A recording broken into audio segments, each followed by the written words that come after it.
Thank you, Krishna. Thank you very much. I know your presidentship is only lasting for another couple of hours, so congratulations on a wonderful tenure. Congratulations on a job well done. Under your leadership, I think one of the most tumultuous years that we've witnessed in human history. You had to endure that, but unlike President Trump, you've done well for yourself. We can all applaud you on that. Thank you, Mishra ji, once again for endorsing, reinforcing our belief that Hyderabad continues to remain, the mainstay for life sciences ecosystem. Continues to remain the vaccine capital of the world. Continues to remain a very, very strong center for bulk drugs, pharmaceuticals, and the overall life sciences ecosystem. And thank you also for enlightening us on all the new developments, especially on the mRNA front, the RNA front that you just spoke about. Thank you. Thank you for reinforcing our belief system and also for continuing to support the government as well. Shubhajit, Mr. Samir, and Mr. Rambabu, and to all the dignitaries of the dais as well. Firstly, I'd like to thank Krishna and the entire team of CII for inviting me here, because I think every year when CII conducts multiple such events, it gives us a platform to talk to you, to understand from you, to learn from you, and also to kind of upgrade ourselves every so year. Because I'm a firm believer in the theory. In fact, whenever I meet BVR Mohan Reddy Garu, he always talks about skilling, the one thing that he refuses to ever let go of. I'm a firm believer in one thing, sir. I think it applies to politicians, it applies to institutions, it applies to governments, it applies to students, everybody. Skill, upskill, reskill, I think, that's something that we can't do without.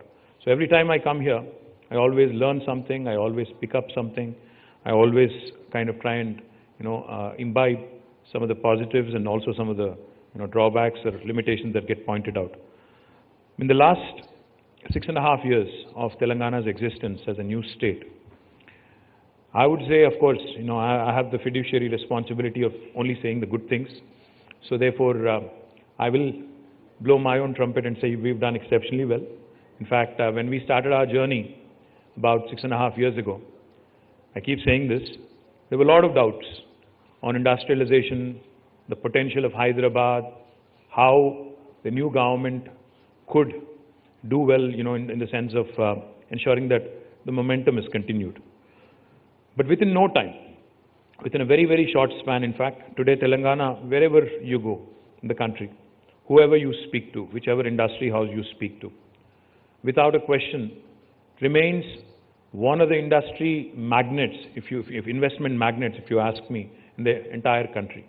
Among the top 3 or 4 states that continue to attract investment, both domestic and foreign direct investment, we continue to rank right up there. We also continue to rank right up there in the top 3 on the ease of doing business rankings every year.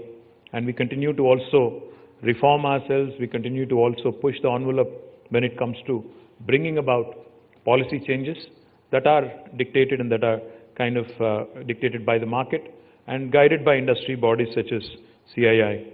We've been growing the state economy at an annual average rate of 9%, and we've also achieved double-digit growth in the last 2 consecutive years before COVID. We wanted to obviously grow much faster, but as you know, COVID, not just COVID, but even before COVID, if you think about it, the overall situation, the overall economic situation in the country also wasn't very conducive. In fact, much before lockdown happened, let us remind ourselves, there was 8 consecutive quarters of slowdown, economic slowdown. The GDP, I think, was at 8% or something. It started slipping and eventually it came down to about 4+%. And then eventually it ended up in a lockdown, which resulted in a recession. And now we are seeing slow but steady signs of recovery. As I pointed out, there are some strong areas for the state. When it comes to the state's sectoral performance and where we have done well in the last 7 years and also prior to that, I think life sciences, of course, continues to remain one of the most important sectors. Healthcare, information technology. Now, of late, aerospace, defense, logistics, textiles, food processing. These sectors, of course, continue to remain the mainstay. One of the sectors that I'm very pleased about, in fact, when Mr. Rambabu was speaking, I was saying to myself, they don't get as much credit as they should. The sector that really needs to be appreciated for their performance in the last 6-7 years particularly, and also several decades also, in the last couple of decades if you ask me. They are the second largest employer in the country today. After agriculture, the maximum number of people are employed by the construction industry. But unfortunately, they don't get their credit, as they're not really a focused industry as far as government sectors are concerned, as far as governments are concerned. But I must appreciate the way Hyderabad's construction industry, real estate industry has evolved over the last several years, and today they are able to compete with the rest of the country. Today they are able to, in fact, not just me, but institutions like JLL, CBRE, Cushman, all these property managers, they keep pointing out that Hyderabad's industry, construction industry, has been faring better than any other construction industry anywhere else in the country compared to any other metro city in India. So my compliments to the entire construction and real estate and developer fraternity as well. Information technology, as we all know, has been growing, and in fact when in 2013 and 14, when the new state of Telangana came into being, the IT exports from the state were about 57,000 crore plus. And today I'm happy to report to you, this fiscal, in spite of COVID, we are expected to grow at about 7% last year, and NASSCOM reports and even STPI is tentatively putting it at 1,40,000 plus crores, which is more than double in the last 5.5 years. That goes to show you that the government and the private sector, government can only be an enabler. Government doesn't really have a direct role in information technology, but it continues to remain an enabler. It continues to remain focused on emerging technologies. It continues to remain focused on policies that enable further investment opportunities. Technologies like AI, data analytics, IoT, cybersecurity, robotics, blockchain, drones, all of these continue to remain a big focus for Telangana government. Of course, gaming, animation, VFX, and the homegrown Tollywood industry here also, in fact, have been doing exceptionally well, and also the OTT platforms that have come up also have been doing very, very well, and a lot of content also is coming up from Hyderabad. On the digital front, in fact, we've said this in the past and we continue to maintain this, both infrastructure, literacy, digital literacy, continue to remain a priority for us, and the state government, in fact, is forging ahead with its T-Fiber project and also promoting digital literacy in our state. We also have continued to push information technology as a priority for not just Hyderabad, but also for Tier 2 towns. So Karimnagar, Warangal, Khammam, Mehboob-Nagar, Nizamabad, and very soon Nalgonda, Ramgundam, Siddipet, all of these locations, in fact. Today I'm happy again to share with you that a city like Warangal, which is the second largest in Telangana, has received a great deal of support from the industry.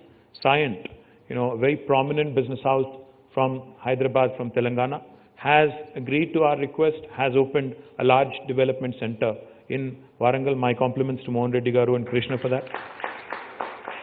So did Tech Mahindra, and so did Mindtree Consulting, which is an arm of L&T Group. All of them have set shop in Warangal. Now these are the big houses, and then there are the smaller startups, and then there are the smaller services companies, which also have taken space from the government, which also have done exceptionally well in the last few years. So I'm very excited about the possibility of pushing more and more services which can be done elsewhere outside of Hyderabad to those Tier 2 towns, so that we continue to provide employment for our local kids and local students in these Tier 2 towns also. Now, skilling, as I pointed out, continues to remain a priority. While Telangana Academy for Skill and Knowledge has been doing well, I think we could do a lot better, because now with the focus on sectoral skilling, for instance, in life sciences, we continue to say that we are right up there with respect to vaccine manufacturing, with respect to pharmaceuticals. We still have the potential to create great deal of employment for our children. So therefore, skilling is an area which I'm very, very keen on to partner with industry bodies like CII to further the cause. On the innovation front, Telangana government has been known for its agenda to push Hyderabad as the innovation, one of the important innovation hubs in the country, if not the capital, innovation capital in the country. Our T-Hub, T-Works, V-Hub continue to focus and continue to engage with the youngsters from across the country, and we continue to take pride in the kind of products and the kind of companies they have been able to produce and they have been able to create. In fact, recently 5 Hyderabad companies and their founders have made it to Forbes 30 Under 30 Asia for the year 2020, which is a matter of great delight for all of us. We also have been pushing, with increased agricultural production in the state of Telangana with the focus of Honorable Chief Minister, 24 hours of free power to agriculture sector, increased godown capacity, improved yields, and with irrigation being a high priority for the government, we've been able to create more than 1 lakh crore worth of agricultural products from our state. I'm very, very proud of this. But what this leads to is, of course, a potential opportunity to invest in agro-processing, in food processing, and allied sectors. Our Honorable Chief Minister, in fact, has a great vision when it comes to food processing sector. He's, in fact, been promoting the cause of farmers, where they will be able to get a fair market price. And also, the industry can benefit from the agriculture surplus from our state by way of creating food processing, special food processing zones. Now, this is something I'm very upbeat about, and my department has been working together with the Agriculture and Horticulture Department in taking this cause forward. In addition to IT, life sciences, aerospace and defense industry also continues to grow in the state of Telangana. I'm proud that we have several marquee names working out of Telangana, and not just the large companies. In fact, we're equally proud about the SMEs in the aerospace and defense industry, who continue to be the suppliers, who continue to again, make us proud by supplying to, submarines in France, by supplying to the satellites that are sent by ISRO and other space agencies, and we continue to again grow in this area as well. But the one grievance, in fact, I do have, I was speaking to Krishna about it a while ago. Telangana has been, in fact, as I pointed out, a very progressive state, a state which has continued to encourage business, a state which has continued to focus only on getting the job done. Unfortunately, the kind of support that we have anticipated, the kind of support we have expected from Government of India in the last 6.5 years has not come about. Now, I'm going to be a bit blunt and I will speak my mind, and I think I'll have to use this platform also to appeal to Government of India to rethink on priorities, because we hear great slogans. We hear slogans like Atmanirbhar Bharat, self-reliant India, Make in India, Skill India, Digital India. All these are great slogans. Without a question, the motive is very noble. But unless we work together, Honorable Prime Minister keeps saying Team India, but unless that sentence or unless that intention translates into real action, things will not happen. We say Make in India, but unfortunately we still are not really making in India. We are merely a country which assembles. We don't really manufacture much here. Let me just remind Government of India, particularly Piyush Goyal ji, Nirmala Sitharaman ji and Honorable Prime Minister, as to what promises they had made to the state of Telangana and to the state of Andhra Pradesh at the time of bifurcation of the erstwhile United Andhra Pradesh. We were promised, the industries in both states were promised special incentives to further, create employment opportunities for our youngsters in these two states. It has been 6.5 years. No special incentive has been given. No announcement has been made, even though it was embedded in the AP Reorganization Act. An act is statute. It's a law. And if Government of India does not honor its own promise made in the Parliament, who will? I think that's a question that needs to be answered, that needs to be addressed by Government of India. They have also promised, the previous Union Government, UPA, had announced information technology investment regions in the country. One in Hyderabad, one more in Bangalore, I think one more in Vizag, another one in Odisha. 6.5 years. No decision gets made. No discussion on whether or not they will move forward with ITIR. And eventually, the Honorable IT Minister comes for an election campaign here and then goes on to announce that it has been scrapped. In spite of our numerous requests, in spite of detailed project reports being submitted, in spite of the well-intentioned, well-meaning efforts from the state government, unfortunately, we have not received support. Had ITIR been grounded today, Hyderabad has been growing. Of course, we've been growing with the support of the local industry. But had ITIR been grounded and had central government invested more in creating infrastructure in our state, I think we would have created a couple more lakhs of employment at least. And we would have grown at a much more, aggressive pace. The central government also promised, as part of the Andhra Pradesh Reorganization Act, a steel factory, an integrated steel plant at Bayaram in Warangal district, erstwhile Warangal district of Telangana. Unfortunately, not an inch has moved in spite of multiple requests from our side. The central government also had promised a rail coach factory in Warangal again. Again, in spite of state government submitting all the details, giving out more than the land that was required. 60 acres of land was asked for. We gave 150 acres of land. But unfortunately, again, they have decided not to take it up. I can go on and on. There are multiple such things where they've industrial corridors. We've been asking, nothing comes our way. High-speed rails, Hyderabad does not find its place. Bullet rail, unfortunately, it only goes through Gujarat. Starts in Delhi, goes to Bombay via Gujarat. South of India, Bangalore, Chennai, Hyderabad. Unfortunately, we don't seem to figure in the scheme of things. I can go on and on. We've requested for more electronics manufacturing clusters. The 2 manufacturing clusters that were sanctioned by UPA about 7-8 years ago are now to the brim.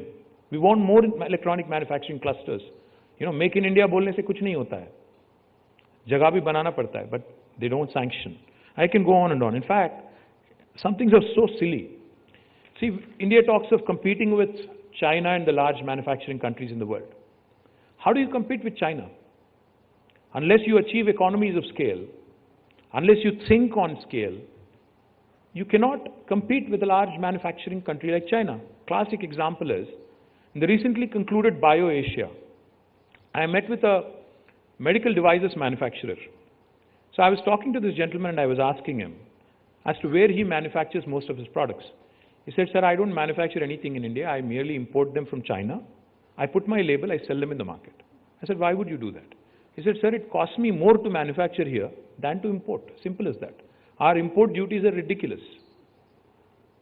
It's a simple example. But the fact is, why are our import duties, why are our manufacturing expenses more in comparison to imports from China or another country, another large manufacturing country? That is because we don't think on scale. When we reached out to Government of India and when we told them that we would like to set up a large pharma park, largest pharma park in the world, in 19,000 acres, and when we requested their support, they are completely blindsided. They do not want to really take up a proposal seriously. I mean, they make all these nice statements. Self-reliant India, Atmanirbhar Bharat, अच्छा slogan है. But उसके लिए एक भूमिका भी बनानी पड़ती है. उसके लिए कोई काम भी करना पड़ता है. It won't just happen by sloganeering. Make in India बोलने से नहीं बनता है. My appeal to Government of India is, please think on scale. Support governments which have acquired land. Telangana state has already acquired more than 12,000 acres of land for pharma park. Why will you not support us? Are we not part of India? यहाँ बनाने से make in Telangana, make in India नहीं होता है क्या? Just because you have a government which is not really in sync with you politically, that should not be the thinking. My request to Government of India is, in the interest of the nation, in the interest of the country, let economics supersede politics. Let us not take mere political considerations into sanctioning strategic projects. Hyderabad has a very, very strong defense and aerospace ecosystem. So I went and met the Honorable Defense Minister about 2 years ago. I requested her. I said, Madam, we have several large institutions in Hyderabad, DRDL, DRDO, RCI, and several others, defense establishments. There's a strong business ecosystem, strong, SME ecosystem. If a defense industrial production corridor is created between Hyderabad and Bangalore, it will really help the nation. But you know where it goes to? It is sanctioned to Bundelkhand, where there is no defense company. Because they have 80 parliament seats there, and Telangana and Karnataka and Andhra have, I think, less than 80. Now, these sort of posturings, these sort of decisions, which are driven by political compulsions, will not help our cause, will not help our country. A large pharma park is being created in Hyderabad. Support it.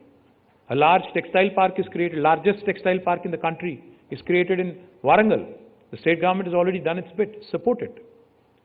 My request to Government of India is, instead of confining yourselves to lip service, I think put your money, onto the promise of making India truly great, making India truly a country to reckon with in the larger scheme of things. I can go on and on, but I will only say one thing and I'll close. We have made great deal of efforts to reach out, to request, to work with them, to ensure that our state continues to grow, our businesses continue to grow. And I do hope that they will come forward. I do hope they will come and start looking at the various aspects, encourage a growing state, encourage a progressive state, and work with us. Even if that does not happen, I have no qualms. We've been doing well for the last 6.5 years with all of your support. We will continue to grow under the leadership of our Honorable Chief Minister. But if it does happen, and if Government of India also supports our initiatives, classic example, when Rakesh ji was speaking, I was thinking, Hyderabad is the vaccine capital of the world. We manufacture 35% of global vaccines in Hyderabad out of Genome Valley. But you know where the vaccine testing laboratory is? We have to take our samples from here, travel 1,200 kilometers to Kasauli, and get our samples, tested there. What is the logic? What is the rationale? Can't we sanction a lab here? And does the state government have to plead with you, beg with you, to get a lab sanctioned, even in the middle of a pandemic? I don't understand this logic. So this sort of situation is something that we can very well do away with, especially when there are no elections around. I mean, अगली election तो 3 साल दूर है. अभी से क्या जल्दी है? तू मैं बहुत किया जा सकता है 3 साल बाद. तो मैं दरख्वास्त करता हूँ, विनती करता हूँ केंद्र सरकार में जितने भी बड़े-बड़े हस्ती हैं कि आप इंडिया के हित में, आप देश के हित में आप सोचिए.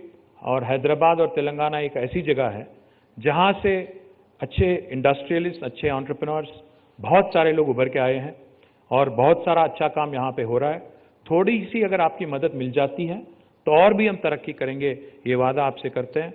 और आखिरी में मैं यही कहना चाहता हूं केंद्र सरकार से कि आप देश के हित में, टीम इंडिया के हित में आप जो बात करते हैं उस पर आप उतर आए, उस पर और make sure that you deliver on that promise and help the progressive state like Telangana continue to grow with the support of the industry. Once again, thank you very much, Krishna and the team, for this opportunity.